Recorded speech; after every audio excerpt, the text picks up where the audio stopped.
Welcome to Penrose Learning, where we make understanding easy. In this video, I will explain how to use the Threads app.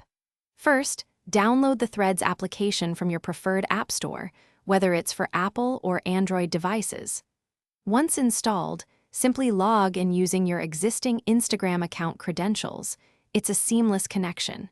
You can then personalize your profile by adding a unique bio and a profile picture. The app also offers the convenient option to automatically follow all the same accounts you already follow on Instagram, making your initial setup quick and easy. Now that your profile is set up, let's create your first post. To begin, simply tap the compose icon, which looks like a square with a pen, to start a brand new thread. You can write your message, which can be up to 500 characters long, giving you plenty of space to express yourself. Feel free to enhance your post by including up to 10 photos or videos. Finally, choose to share your thread publicly for everyone to see or limit it to just your followers. Interacting with others is a core part of the Threads experience. You can easily show appreciation for posts by tapping the heart icon located directly below them. To join a conversation, simply reply to any thread, sharing your thoughts and opinions. If you find something interesting, you can repost content to share it directly with your own followers.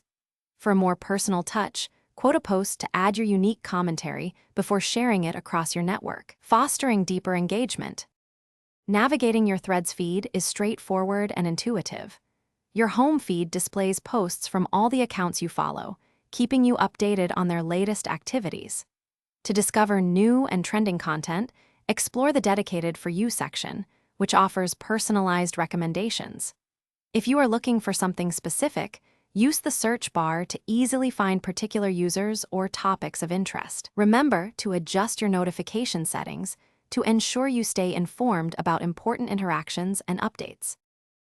Thanks for watching. If this was helpful, leave a like and consider subscribing. See you next time.